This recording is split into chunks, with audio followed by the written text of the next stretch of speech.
한국 좌파가 지향하는 사회는 기본적으로 경제적 평등과 사회적 복지를 중심으로 구성되어 있습니다. 좌파 정치 성향을 가진 사람들은 부와 권력이 일부에게 집중되는 구조를 완화하고 사회적 약자와 중산층을 보호하는 것을 목표로 합니다.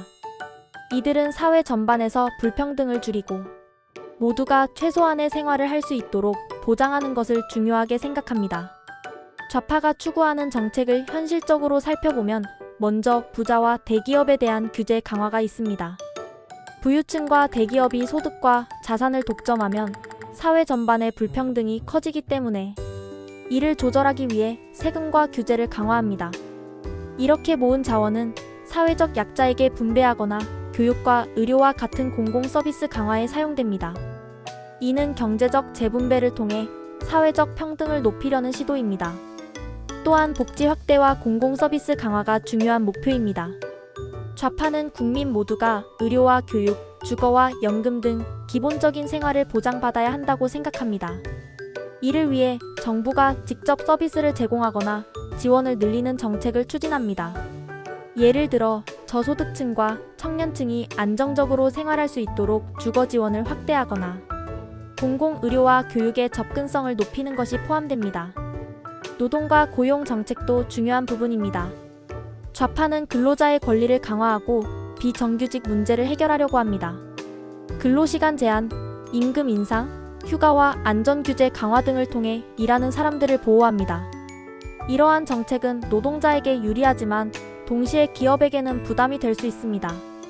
이는 장기적으로 투자와 일자리 창출에 영향을 미칠 가능성이 있습니다. 좌파 사회에서는 성별과 지역, 계층 간 격차를 줄이는 정책도 강조됩니다. 남녀 간, 수도권과 지방, 부유층과 서민층 사이의 차이를 좁히기 위해 다양한 지원과 제도가 마련됩니다. 여성의 사회 참여를 늘리고 청년층의 기회를 보장하며 지방 주민의 복지 수준을 높이는 방식으로 형평성을 강화합니다. 그러나 현실적으로 좌파가 만들려는 사회에는 한계와 문제점도 존재합니다. 부자와 기업에 대한 높은 세금과 규제는 경제적 성장을 둔화시킬 수 있고 투자와 창업을 줄일 가능성이 있습니다.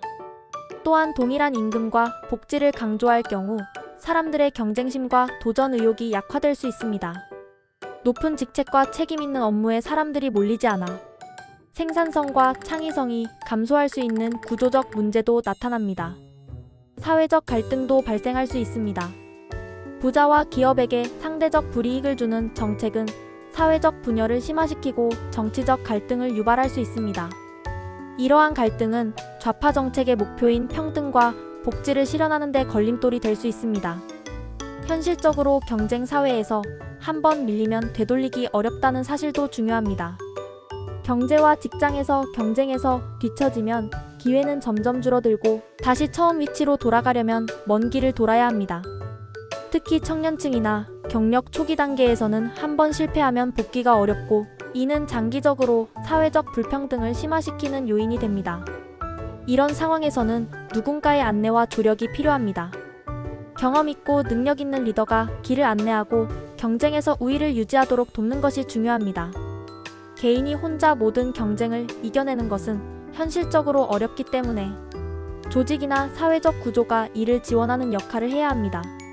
쉽게 비유하면 좌파가 만들고자 하는 사회는 모든 사람이 최소한의 생활을 보장받고 사회적 약자가 보호받는 사회입니다. 그러나 동시에 경쟁에서 뒤처지면 회복하기 어려운 구조를 가지고 있으며 이를 극복하기 위해서는 누군가가 길을 안내하고 기회를 보장하는 시스템이 필요합니다.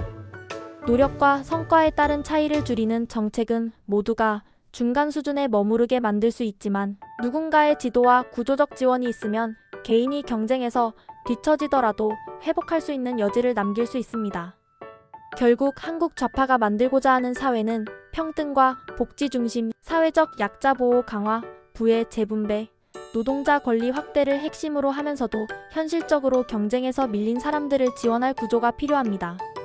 모든 사람이 안전망 속에서 보호받고 기본적인 생활을 유지할 수 있지만 동시에 경쟁과 도전의 중요성을 완전히 배제할 수는 없으며 이를 균형 있게 관리하는 것이 사회적 과제입니다.